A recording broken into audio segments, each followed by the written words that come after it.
Olá e sejam bem-vindos ao episódio número 5 do meu podcast.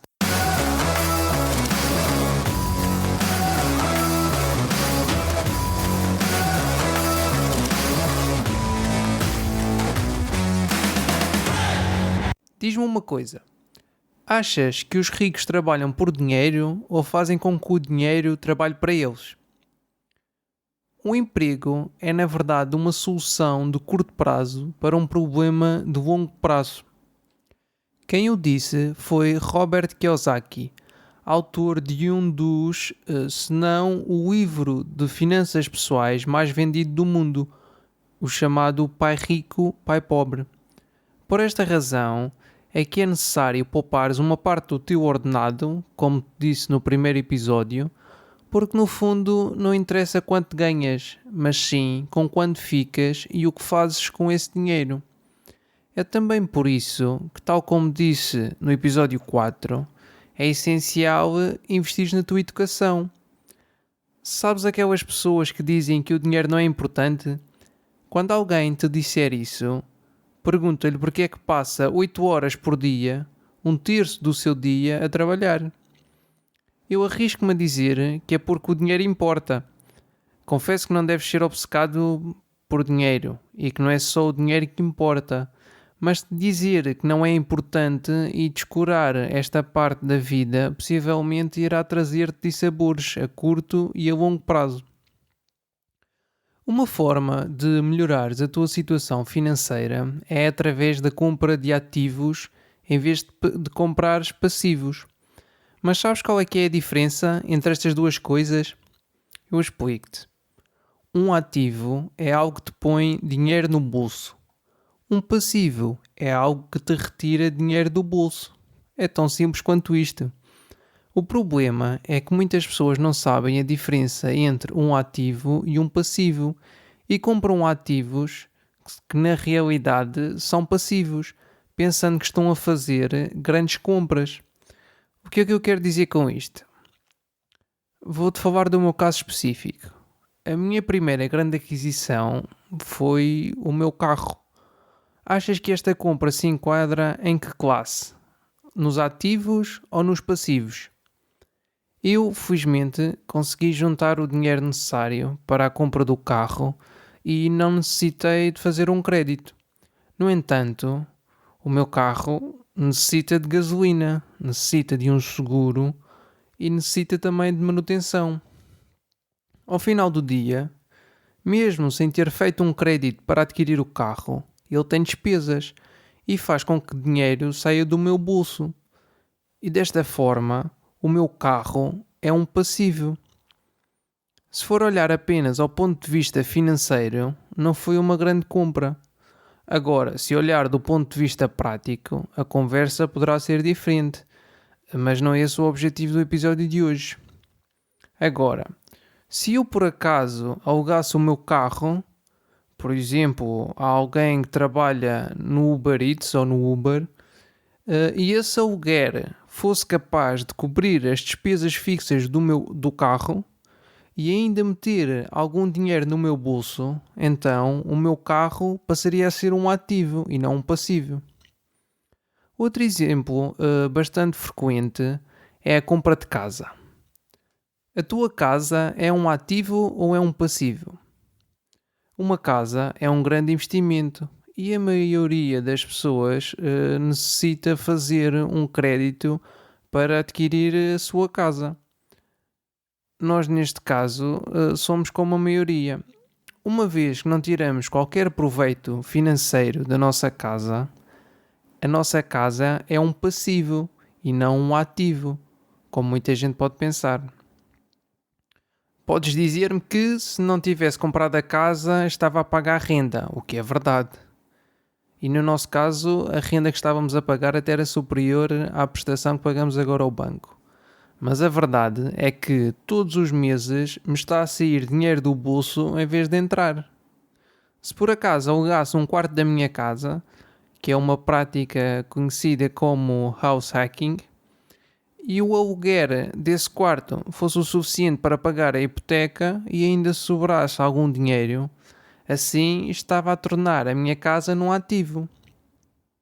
É comum que esta diferença entre ativos e passivos possa gerar alguma discussão, principalmente no exemplo da casa, uma vez que estamos a amortizar um crédito em nosso nome, fazendo com que no futuro a casa seja nossa. Eu percebo quem tem essa opinião, mas no meu ponto de vista, se te tira dinheiro do bolso ao final do mês, é um passivo. Mas claro que é muito difícil alguém viver sem passivos, pelo menos numa fase inicial da vida. A questão aqui está no controle que temos sobre esses passivos e como é que os pagamos. Uma das principais questões do movimento FIRE, do qual falei-vos no primeiro episódio, é a frugalidade, ou seja, a diminuição do teu custo de vida.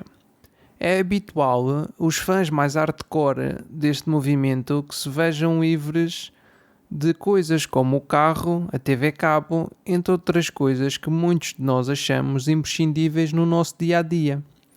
Isto porque, na realidade, quanto menor forem as tuas despesas, menos dinheiro vais precisar para atingir a independência financeira e a possível reforma antecipada.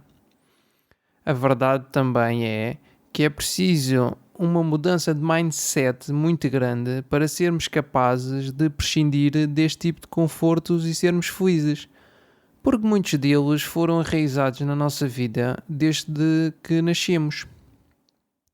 Ainda há uns dias li um artigo sobre um casal que tinha cortado em todas as coisas que gostavam de fazer, como por exemplo ir jantar fora, de vez em quando, e ir tomar café ou ao jardim todos os domingos. Tudo na ânsia de poupar ao máximo e atingir o FIRE.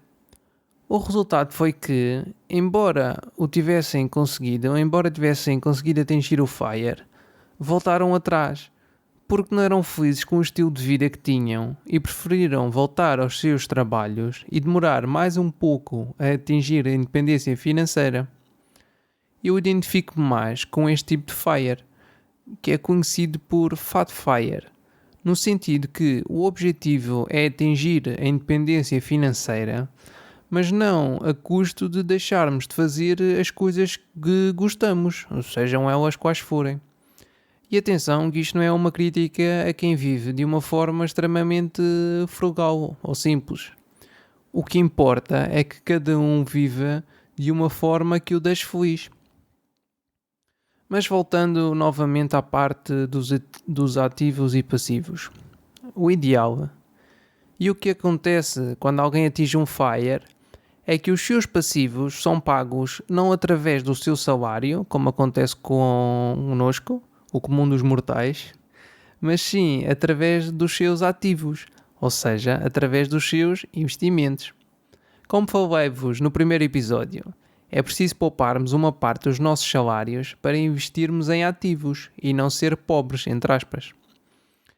A palavra pobres, entre aspas, serve aqui para representar pessoas com mentalidade pobre e não necessariamente pessoas com um rendimento considerado baixo.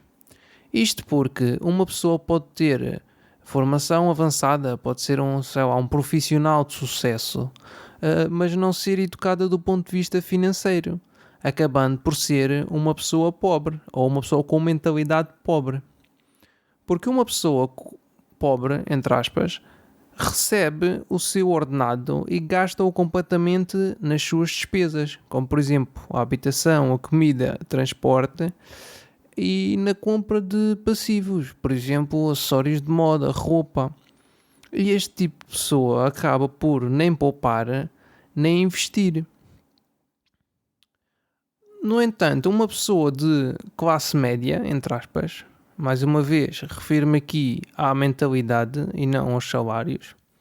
Uma pessoa de classe média recebe o ordenado, paga os seus passivos, que por sua vez considera ativos, como por exemplo a hipoteca de uma casa nova, um empréstimo para um carro novo, paga as suas despesas, como a comida, cartão de crédito, etc., e volta a comprar passivos, como por exemplo roupas novas ou o último gadget ou o último iPhone.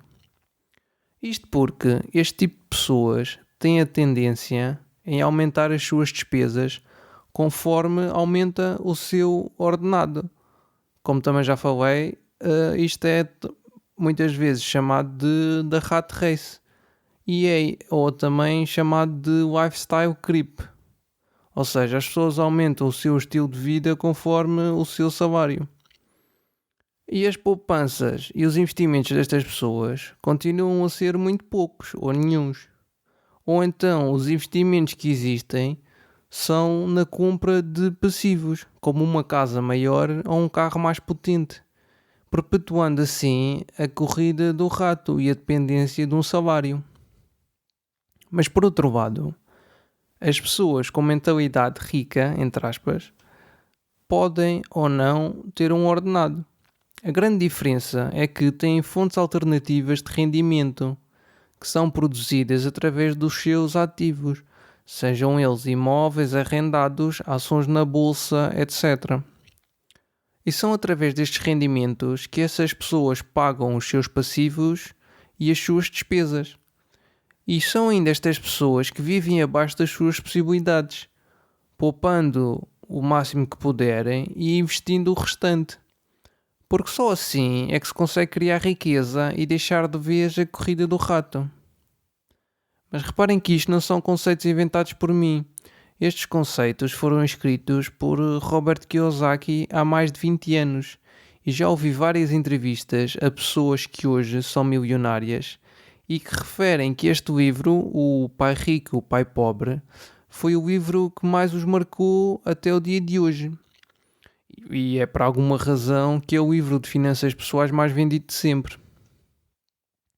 É por isto que eu já disse, e volto a repetir, que o investimento na nossa educação é o melhor e mais importante investimento que se pode fazer.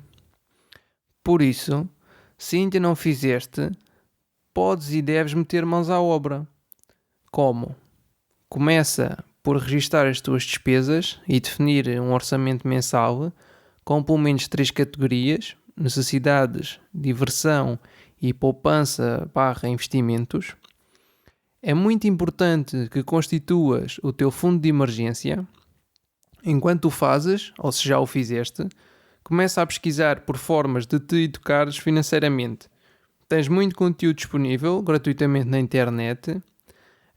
Se és como eu e gostas de ler, podes ir a www.balancedlife.pt e ver uma lista de livros que já li sobre este assunto e que recomendamos.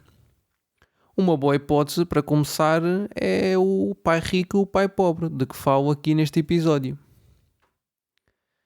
É fundamental que, após teres o fundo de emergência constituído, adquiras ativos e não passivos, porque senão vais continuar na roda do rato, sem conseguir sair da jaula. Idealmente, deves concentrar-te na compra de ativos que não necessitem da tua presença para te gerarem dinheiro. Exemplos deste tipo de ativos podem ser ações da Bolsa de Valores, obrigações de governos ou empresas, certificados de aforro ou do Tesouro, imóveis que estejam arrendados, royalties provenientes da venda de uma música ou de um livro, etc. Quero ainda deixar aqui uma coisa clara. Não há problema nenhum em ter um emprego. Eu próprio tenho um. O ponto que quero passar aqui é que isso é capaz de não ser suficiente. Mesmo que estejas satisfeito com o teu emprego agora, isso pode mudar no futuro. Mesmo que estejas satisfeito com o teu emprego até te reformares, não sabes que percentagem desse rendimento é que vais receber na reforma. Podes não ter como objetivo atingir a independência financeira e está tudo bem. Mas, por favor, considere educar-te financeiramente, nem que seja para que tenhas uma reforma mais descansada, para que não precises da ajuda de ninguém para viveres uma vida digna. E é só isto. Espero que tenhas gostado deste episódio e tenhas ficado a perceber a diferença entre um ativo e um passivo. E que consideres subscrever este podcast na plataforma que estiveres a ouvir. Peço-te ainda que envies este episódio a alguém que aches que não saiba esta diferença tão importante entre ativos e passivos. Não te esqueças de me seguir nas redes sociais em Edgar FM Abreu. Até o próximo episódio.